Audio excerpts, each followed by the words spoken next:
Thank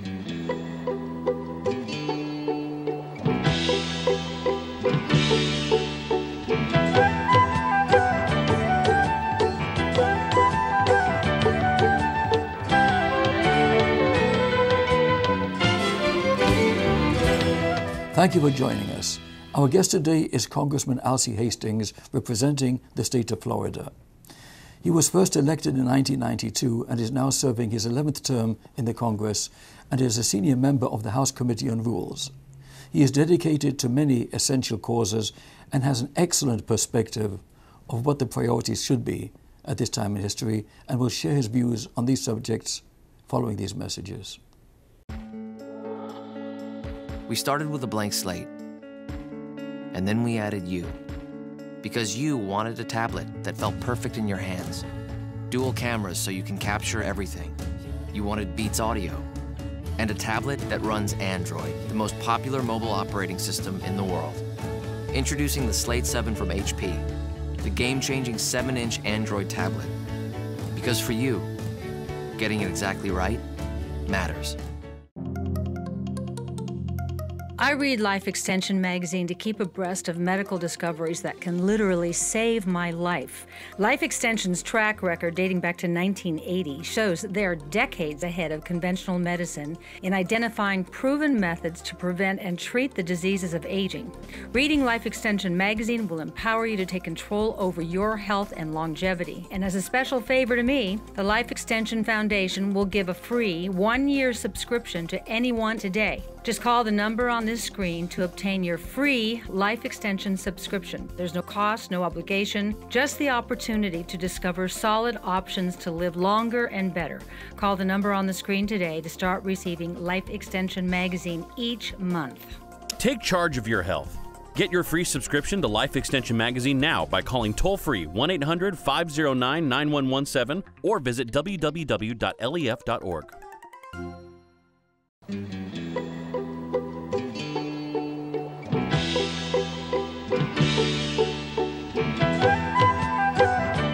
With us now is Congressman Alcee Hastings. Sir, it's an honor and privilege to be with you again. I'm just delighted. Thank you so much. Good Lord, it's been years since the first time we met back in the days of Mickey.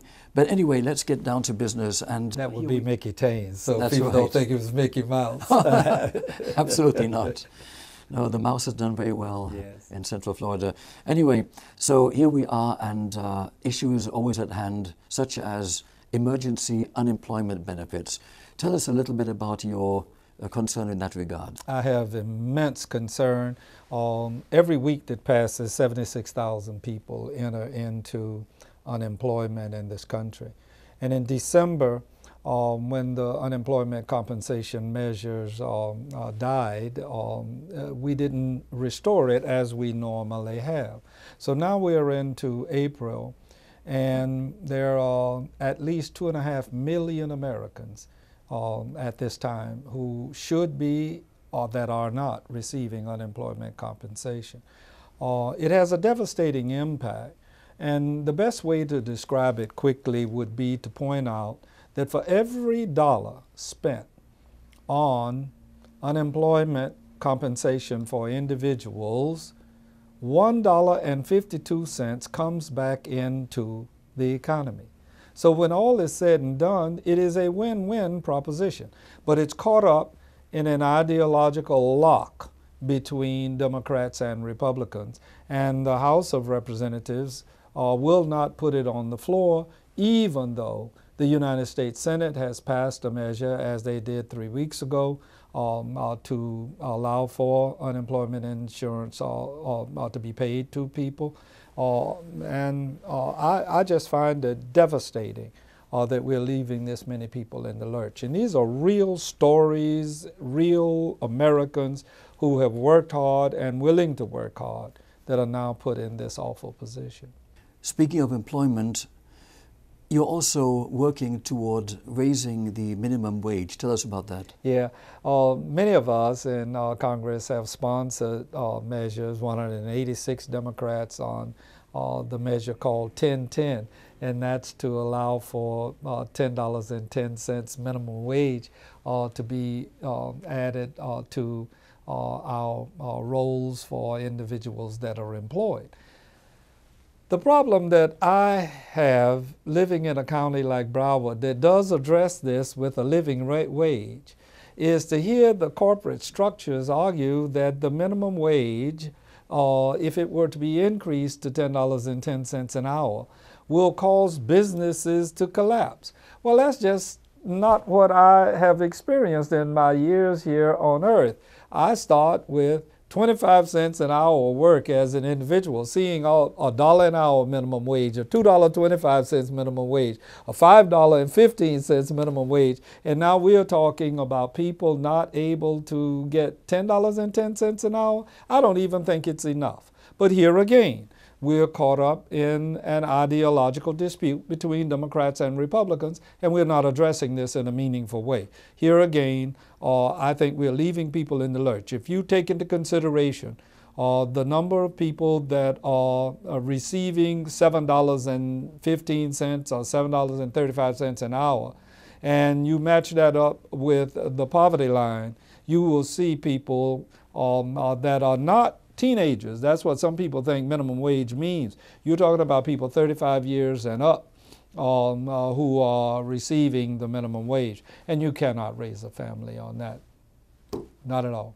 Sir, you are involved in so many important causes, human rights and civil rights and other.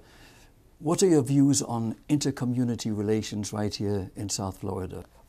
It's in need of a desperate overhaul. If I were to relate back to the period when I came here to South Florida in 1963, I was introduced by Burton Young, who went on to become the first Jewish person to be president of the Florida Bar. Burt introduced me to Rabbi Irving Lehrman in Miami. And Rabbi Lehrman and Archbishop McCarthy and Bishop Duncan of the Episcopal Church, along with black ministers, Unitarian ministers, other white ministers here, formed a cushion for us in the civil rights period. Now we're at a point where I see mega churches being developed, very little in the way of ecumenical or interfaith real activity on a continuing basis. Every now and again, particularly those in Palm Beach County and the Jewish Federation, will sponsor breakfasts or trying to get people together. But when I came here, I'm talking a continuum of 6 years of serious activity in civil rights, and we need that kind of activity again. And I might add to include the Islamic communities and Asian religions and Baha'i and other faiths. It's the only way you can have a real civil conversation about the needs of a community, is to have those in the faith community directly involved in allowing for dialogue to take place. And you mentioned Baha'i. It so happens I have interviewed the Secretary General of Baha'i, and they have a wonderful center in Israel, several in fact. You know, Richard, it's interesting to me, in the 15 trips that I've made to Israel and have had an opportunity to meet with and get to know every prime minister, from Prime Minister Rabin to the present. And to see, for example, very few people really know the story of Ethiopian Jews being forced out of Ethiopia, and Israel going to bring them into Israel in significant numbers and absorbing them. And I had a wonderful opportunity to see a woman who died recently. Her last name is Shilamut, and she was a member of the Knesset. But she operated a facility called Opon Okeva, and it was an absorption community of immigrants being done the way that it should be done everywhere in the world. And I was always fascinated. It was amazing to me to see Syrian and Jordanian and Egyptian refugees that were seeking asylum in Israel, and for them to be able to assimilate them the way that they did. Hopefully in this country, immigration reform being something that is desperately needed, we will begin to use templates like that to assist in having people brought legitimately into our society.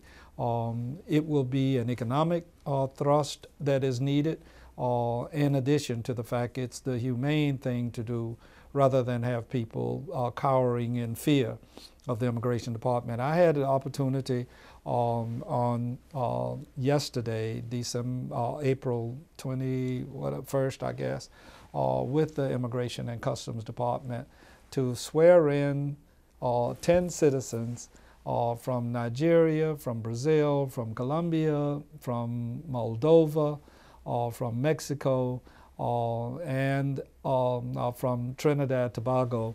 And it was an exciting point for me. It was on Earth Day, and we had it at a little green library, it's called, on Sistrunk Boulevard in Fort Lauderdale.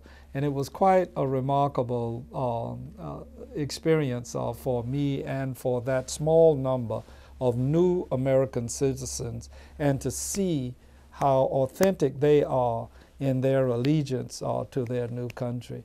My great hope is that we will do more of those kinds of things, and I do spend effort trying to pull people together for that kind of effort. Well, these are all inspiring thoughts, and it's kind of shocking that in this world of so much technology and progress and intelligent solutions that do exist, that on the other hand we still see insufficient compassion and goodwill. Yeah, and you know, it leads to all sorts of complications in the world. If we take Syria as a for example, it is true that they're going to meet their deadline, it appears, to get rid of the sarin gas. They are 90% finished as of the recording of this particular measure. And at the very same time, though, hundreds of people, thousands indeed, are being swept away from their homes to the tune of 1 million refugees in Lebanon, more than that in Jordan, lots in Turkey. And it has a residual that allows for instability in the entire region, in addition to the significant number of people being killed and that are internally displaced. Well, I don't think the world can just sit idly by and do nothing. And the United States and Russia did make some efforts about the sarin gas, and that is a good thing. But what about stopping the violence and doing what we can to avoid that? If we fail to do that, then what you have is countries in the Arab world that wind up supplying arms to different factions, and then we have, as we do in Libya now, Al-Qaeda forces really the persons who control the Libyan government. And that adds to problems. It makes for people in the Maghreb, for example, Libya is bordering Tunisia, and Tunisia is trying to come out from under the problems that they have had with a dictator and moving toward democracy. And here you have border insecurity there, which then leads back into the North African grid, where people are coming up through Algeria trying to get to Europe. And it's a worldwide situation that I think that we should, you remember the play Stop the World, I Want to Get Off? Well, we should have Stop the World, We Want to Get On. And we want to make sure that everybody is on with an opportunity to provide housing and jobs and education. You're right, sir. And of course, with goodwill and intelligent solutions, the world could be a much more inspiring place, because we do have solutions available.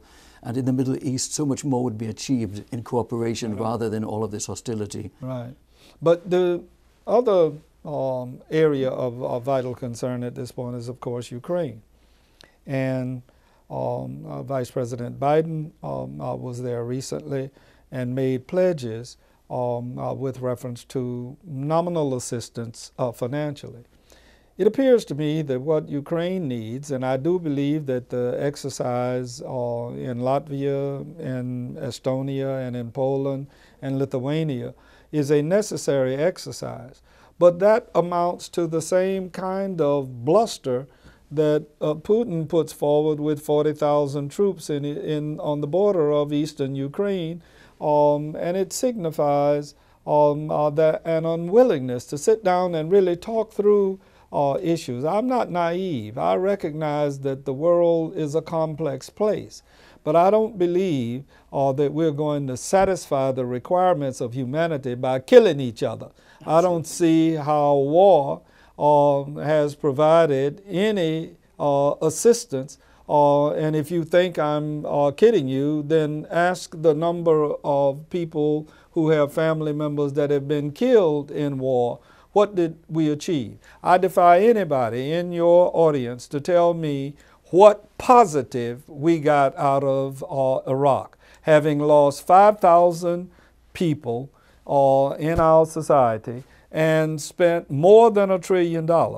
And we didn't even wind up there with an enduring base as we did in the Second World War with Japan and Germany, and that leads to complications. And so what's happening in Iraq today? The place is blowing up. Every time you pick up the paper, you see that. Have anybody tell me what when we do leave Afghanistan, what will we have gained for America, other than the loss of life and treasure in Afghanistan, in a rat hole that Genghis Khan couldn't conquer that place. So what would make us think that we're going to make democracy take place because we go in with arms and do a little bit of infrastructure? It's terrible. But right in this hemisphere, how can we let Central America foment right in our area and not be more involved? How can we allow Maduro in Venezuela to take advantage of the people and their resources the way that Chavez did without there being some direct involvement? Is oil that important, Richard? Is money that important? And I applaud the Pope and others for pointing out that greed will cause the destruction of humankind.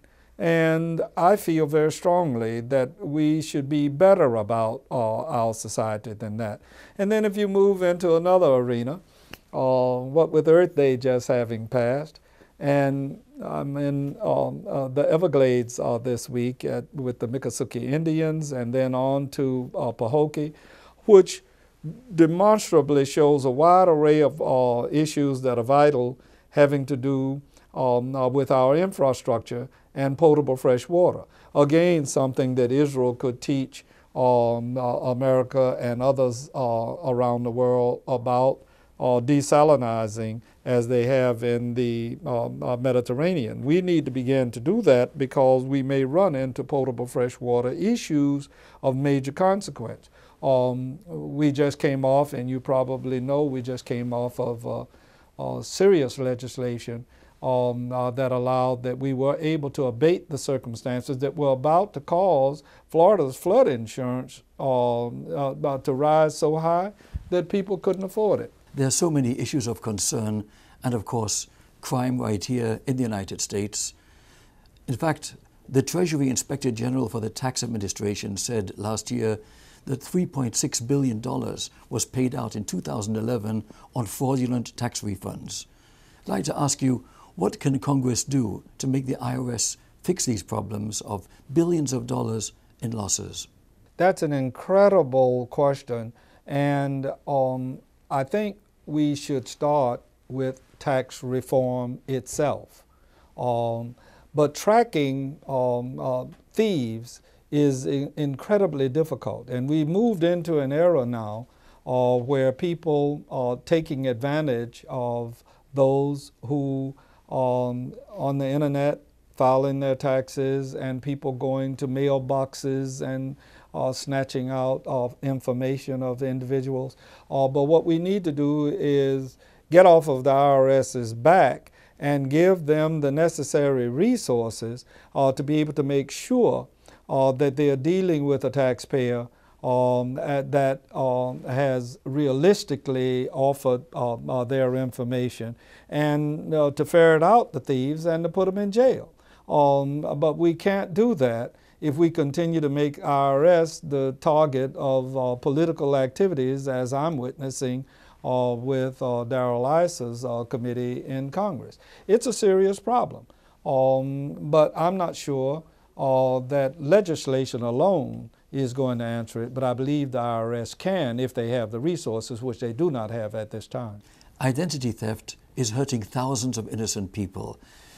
And we'd like to ask, really, what can Congress do to require that the IRS speed up the resolution for taxpayer victims who need their tax refunds and are waiting? No question. Innocent victims who have lost their identities or had their identities stolen. It's the hardest thing in the world to have your identity restored.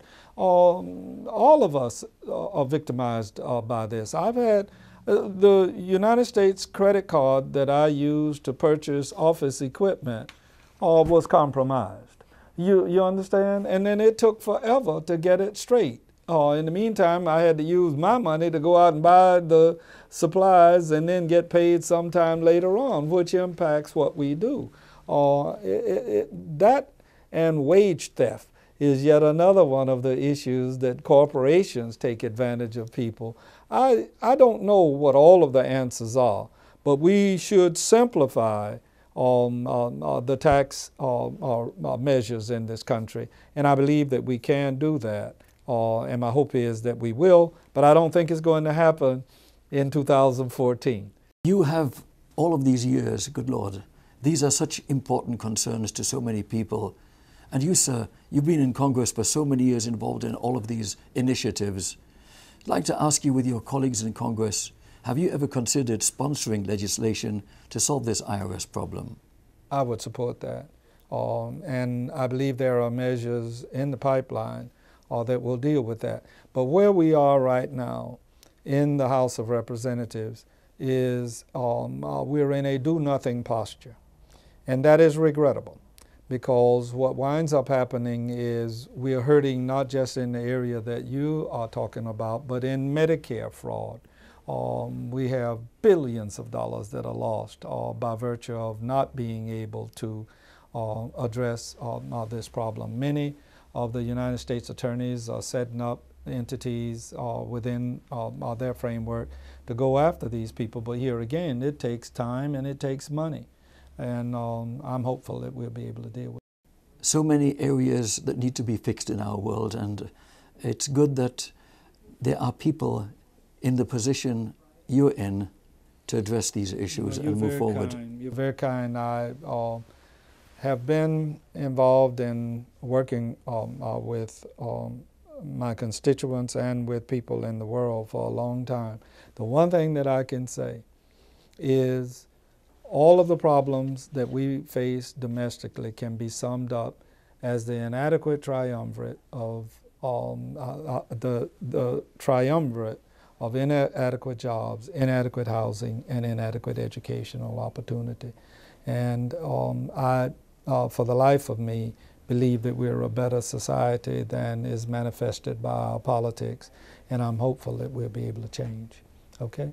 As I said, it is inspiring to hear your thoughts on so many of these important issues, and we have to come back again and do another interview in the future. Be delighted. I feel like I'm with a Charlie Rose type interviewer, and that's a good setting. I appreciate you for what you do, and I appreciate your viewers as well.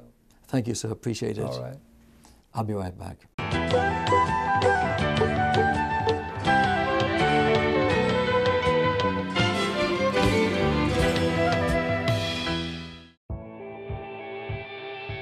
Hi, my name is Carolyn Brown. My husband and I have great respect for each other. But what does respect mean in a teenage relationship? Self-control. And stopping when someone says no. Trust. It's a key to a healthy relationship. Honesty. It builds trust. Don't drop the ball on respect. Pass it on. This concludes our special program for today. From On Location in South Florida, I'm Richard Peritz. Thank you for being with us.